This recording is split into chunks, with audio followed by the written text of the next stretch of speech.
Out Entrepreneurs. Rhodes Perry here, and welcome to episode number 27 of The Out Entrepreneur, a weekly podcast where I get to interview today's most inspiring LGBTQ bosses crushing it in business. On today's show, I am really honored to be interviewing fellow entrepreneur and coach extraordinaire, Heather Vickery. So Heather, are you ready to inspire fellow out bosses? I am totally ready. Thank you for that lovely introduction. Excellent. All right. So a little bit about Heather. She is a success coach and event planner with over 20 years of experience as an entrepreneur. Heather helps our clients build better business strategies and identify boundaries that together help elevate their lives and businesses to new levels of success. She runs a series of workshops and is a public speaker where she trains other entrepreneurs on getting to the empowering side of fear, creating balance, time management, as well as countless systems, strategies, and boundaries. Working with Heather inspires people to say, so what? Do it scared, and take real action towards their dreams. I love that. I love that phrase. And I think that you're such an ideal guest for the show because we often talk about limiting beliefs, and fear often comes up a lot. So always good to talk with the expert on that. It's clear you are really crushing it. You've been in business for over 20 years. You found your purpose. And so I'm really interested in just kind of learning a little bit more about your business and what makes it all unique. Sure, absolutely. So the 20 years, I started as an event and wedding planner, and coaching came into play about 4 years ago after coming to terms with who I was authentically as a person. So rewind several years now, gosh, the years go by faster than I can keep up. So when I start to say it's been this many years, and I want to say 4, but it's really been 8, all of a sudden I'm like, how did I get that old? But rewind back about 8 years, and I finally admitted to myself that I'm a lesbian. At the time, I was married with children and didn't know what to do with that information. For a while, I didn't do anything with it. I did come out to my then husband, and we sort of tried to, you don't get married to get divorced. So we tried to work it out. And it turns out it doesn't work out. If you're not living your authentic self, it doesn't work out. And where that really crystallized for me was, many years ago, sitting at my dining room table in the morning with my daughters. And I have 4 beautiful daughters. And I lived in this terrifying world of fear-based decisions. What was going to be less terrifying? And I would do that thing. And I looked across the table at my daughters, and I thought, what would I tell them? If they came to me in my situation, what is the advice that I would give them? And it certainly wasn't, you made your bed and I'll sleep in it. It was, oh my God, do everything you have to do to live your authentic life and find happiness and be true and put that energy back out into the universe. And within split seconds, I thought, oh shit, now I have to do that. I have to do that because I want them to do that. I want them to see me do that and know that they can do that. And as soon as I got over the terrifying thought that meant I had to take action, I went from fear-based to limitless possibility. And in that moment, I knew I could do anything because they were my deep why. Like I could do anything if it meant proving to them that they could do anything. And the doors just opened up. The universe just started speaking. So I opened up my coaching firm. I started listening, and people were coming to me, Rhodes. They were all the time, multiple times a week. I want to try this or change this or do this, and I think you can help me. Well, I was already coaching. I didn't even know it. So I started connecting with people in that way and finding that my authentic transformation gave me a unique position to help them do theirs. And obviously, most of them aren't coming out. That's not what it's about. But finding what it is that's holding them back and where they really want to go, and then putting all of those years of business systems and strategies together. So combining those two things to help them be successful and authentic it's mind-blowing, and it works. It totally works. When my clients say to me, you're the gift I give myself. One of my clients said that last week. This is my favorite hour of the week because you're the gift I give myself. If everyone could hear that every day, you are the gift that I give myself. That says a lot on your impact. So congratulations there, right? Thank you. That's positive affirmations, right? I kept that one with me. Yeah. That's incredible. And I really love what you said too around just being honest about how you were in the past making decisions around, fear-based decisions, and you found the shift, in Yeah. finding, being really honest about who you are, finding that making decisions that were limitless, as you said, really rooted in faith or love, and how that Yeah. has really transformed your life. You're working with really exciting clients who love you. That's clear. Right now, what has you most inspired about your business? What has me, that gets me up and excited every single morning, is that I know that my clients' lives are shifting drastically in a way that makes the community and the world at large better. And I know that on some level that sounds, really grand scale, but we live in unsure times, as you know, and I know all of your listeners know. And grassroots making the world better is so crucial to me. And I actually do that in my work when my clients give better energy and love to their family and their clients and their community at large. And I help from the very bottom of that to lift that up. And that whole visual of putting my hand down the ladder and helping someone climb up. And I know that it's changing the world, maybe in tiny, tiny steps, but it's doing it. And I can't wait to get up every day and do that again. Knowing every day that you're waking up and you're doing work that is so purposeful and it is a part of your purpose. I wish that for all of the listeners out there. Me too. Right? It's great. And I want to be, it doesn't mean that it doesn't come with fear. Like, it's not that I've erased fear just because I believe in limitless possibilities. There's always fear. I've just decided to let it empower me instead of shut me down. Right. So Right. I do that every day. But it doesn't mean it's not scary. Right.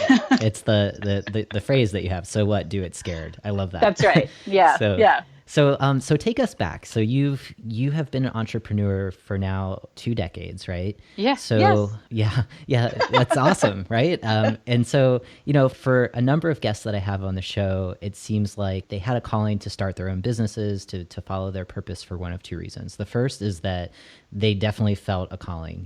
They could no longer just kind of ignore that calling, and so they pursued it.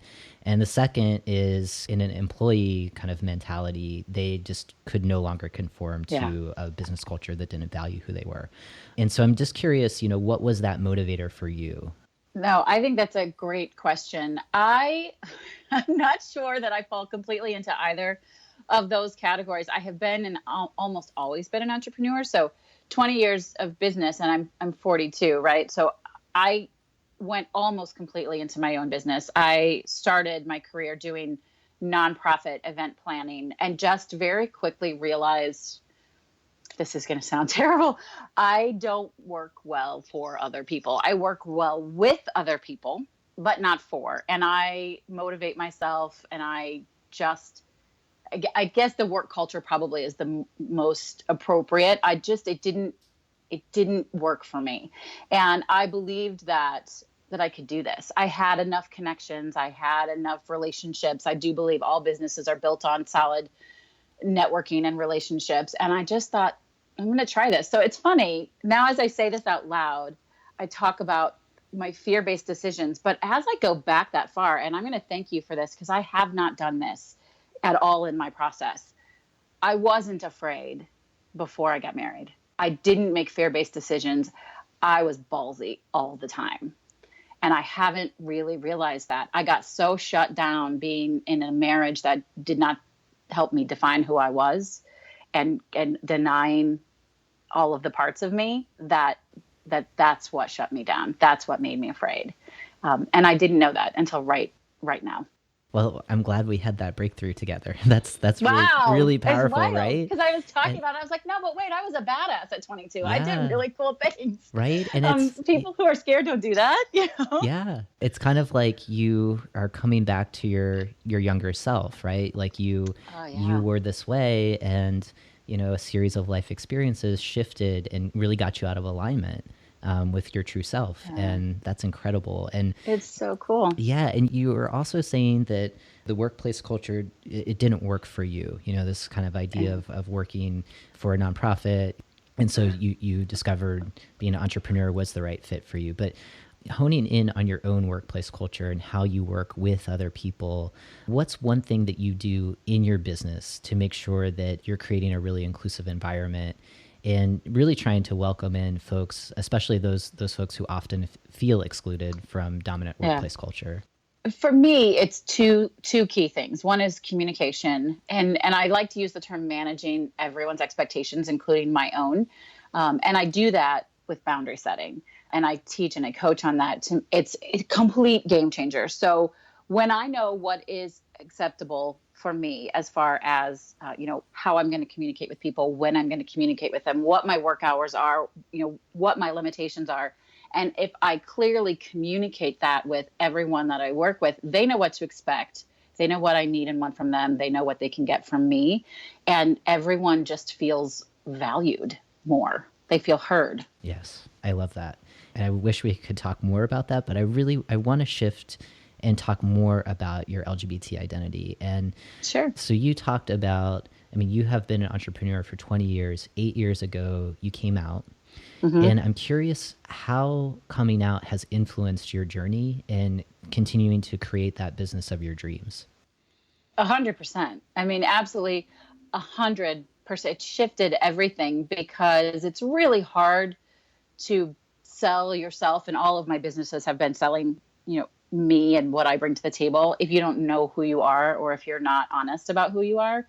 And once I had that confidence level in myself, my business has just skyrocketed. People can see it. They can tell the difference. It's funny. I use the term, I did a research a couple of years ago about what is the one thing you do that makes you feel more powerful on your game. And they're dumb things, right? For some women, it was, red lipstick. For me, it's high heels. And I had this whole conversation about people respond to me differently when I'm wearing high heels. Well, they don't really. I respond to me differently when I wear high heels. And I responded to me differently when I came out. I felt more confident about who I was and who I was presenting, and people pick up on that. And then they like it. They want to be a part of that. They're attracted to that. And so it shifted everything 100%. Yeah. It changed the course of my life astronomically. There's something about being comfortable in your own skin. So whether it's wearing your high heels or just being 100% out, people are attracted to someone who's authentic. You're trustworthy, you're honest, you're sharing things, strategies for other business owners so that they can replicate that in their own businesses. So Absolutely. Thank you for being that possibility model for other people. You're welcome. And whatever it is that makes you feel your best self. I am a high heel wearing lesbian. When I go out to speak or present, you will always see me in high heels because I bring it better. whatever it is that it totally makes you feel powerful, just always do that thing. Yeah, I love that. I can imagine that shift in your business 8 years ago. You're coming out, you're getting more comfortable in your skin.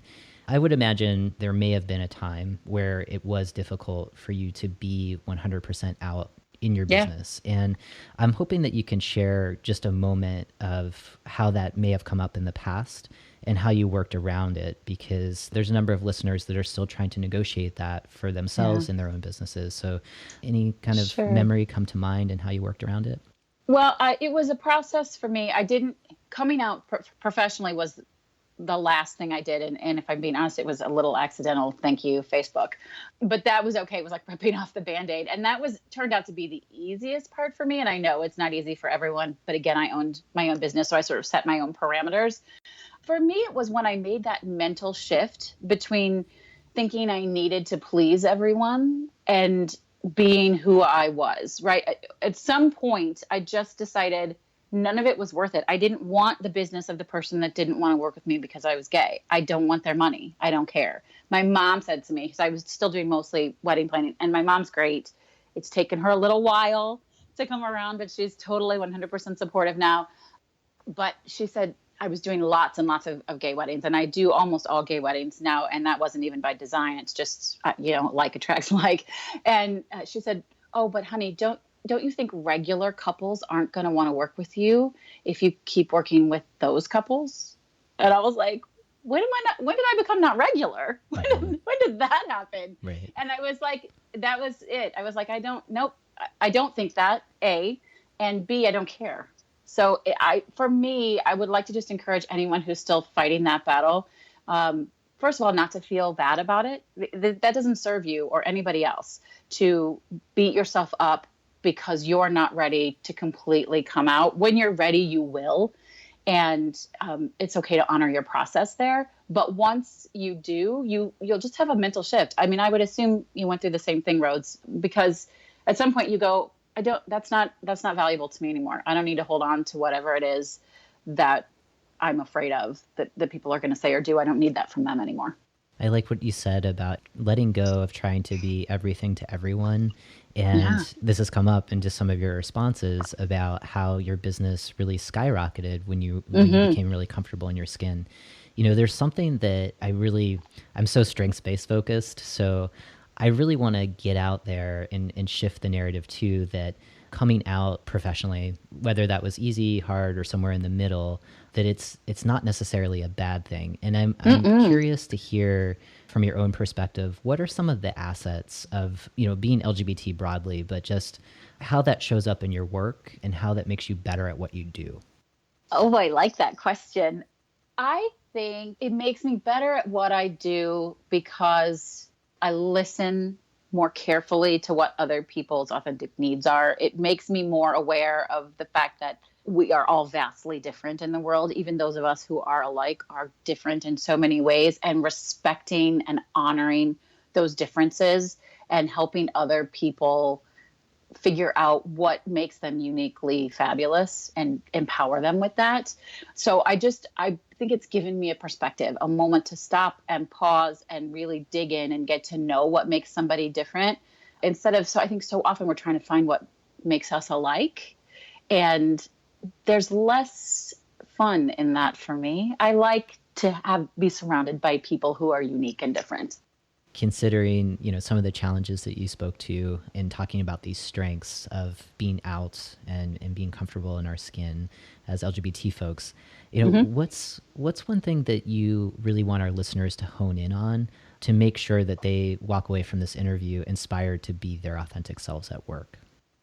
To hold on to the fact that when you're ready, it works. It's going to shift things for you. Your internal feelings will open up and people will be drawn to you. They will. I know that a lot of people are afraid that they'll be turned away, but they won't, because when you present your true self and people see how fabulous that is, they will be attracted to you. And maybe a couple of people will fall off here and there, but I guarantee you more people will come in than will go out, and the losses aren't losses. I love that. We're going to take a very, very short sponsorship break, but for our listeners, please don't go anywhere, because when we come back, we're going to have the opportunity to learn from Heather just a little bit more and learn about ways that we can stay in touch with her business. HR and diversity professionals. Are you struggling with engaging LGBTQ talent? Do you stay awake at night worrying about limiting litigation risks? Have you considered seeking support around these concerns, but just aren't sure where to turn? Look no further. Rhodes Perry Consulting offers you solutions with the Engaging LGBTQ Talent A to Z certification. This proven 4-week mentorship program delivers skills, offers support, and connects you with other professionals committed to transforming themselves and their workplaces. Learn more about this cutting-edge program by visiting rhodesperry.com and use the promo code RPC for a 10% discount. Take action and visit rhodesperry.com. Welcome back, Outbosses. We are now going into our bonus round where we'll have the chance to get to know Heather a little bit better, gain some insights on how we can bring our whole selves to work, and then learn one way that we can stay in touch with Heather after today's conversation. All right, Heather, are you ready for the quickfire questions? I'm ready. Yes. I'm totally ready. I love the enthusiasm. Okay. All right. So this one, take it where you want to go. You know, so did being LGBTQ hold you back from taking the entrepreneurial leap, or did it speed up the process? It totally sped up the process. And in one sentence, what does it mean to bring your whole self to work? It means that I don't take any bullshit from anybody. I bring my true self, and if you like it, you like me and you move forward with me. And if you don't, that's okay. And what's one personal habit that helps you master yourself and your business? Batch tasking. Batch tasking. Can you describe that? I'm not even sure what that is. Batch tasking instead of multitasking. So I schedule my day and I decide what I'm going to do when, and I do only that thing. So I don't check my email. I don't look at Facebook. I don't get onto my phone. I do that thing completely. And when that task is done, then I move on to another one. Oh, I love that. I need to apply that, and I'm going to be researching that after the call. So thank you. Let me know if I can help you. Yes, please. I probably need a lot of help in that. Okay, so name one thing that you readily delegate in your business to stay focused on what you're good at. Social media. Social media. That is it is a blessing, and it is a time suck. So yeah, definitely delegate that stuff out. Can you share a book or a podcast that has contributed to your success as an entrepreneur? Yeah, I'm not going to even pick a business book. There have been a lot, but the number one is Shonda Rhimes' Year of Yes. How did that impact your business? It was wild. It just, the idea, the main concept of when you say yes to something, you say no to something else. And knowing that and that it's okay was kind of a major mind shift for me. You have to say no to one thing to say yes to something else. And there could be a little bit of a mourning process there, but that's okay. That's definitely come up on the show of finding your no. And trusting the universe that when you say yes, it's going to be a hell yes, and it's going to be in alignment with what you want to do. Can you share one piece of advice to inspire the next generation of outbosses to take that first entrepreneurial leap? If you believe you can, you can. You have to believe in yourself. Go 100% all the way there. And the vision never changes, but the path changes all the time. So if one thing doesn't work, try something else. Test and change. I love it. So Heather, thank you so much for your time and for inspiring fellow outbosses. Before we go, can you share one way that we can stay in touch with you and learn more about your business? Absolutely. Just pop over to my website, which is vickeryandco.com. You can get my phone number and my email there. Check out all my different social media aspects, which are well managed, but not by me. Nice. And I would love to connect. And Rhodes, I hope this is okay. But if you have, I'd love to grant one of your listeners a gifted coaching strategy session. If they send me an email and mention that they found me here on Out Entrepreneur, I would be happy to give that gift out. Wow. That is a very generous gift. So thank you for offering that. Listeners, you know, you've already heard this interview, so take advantage, reach out. So at Vickery & Co, we'll have that in the show notes as well. So thank you so much, Heather. I appreciate that. It was a pleasure. Yeah. Yeah. And for Outbosses, thank you so much for tuning into this week's episode. It is always my privilege to connect with you and so many inspiring outbosses like Heather. So as a next step, definitely check out those show notes so that you can find out about the coaching session. I hope one lucky listener gets on that now. And also be sure to subscribe to the podcast and consider leaving a rating and review. That always helps me just continue to provide good content that's going to help you in your business. And for now, keep being your authentic selves 100% of the time.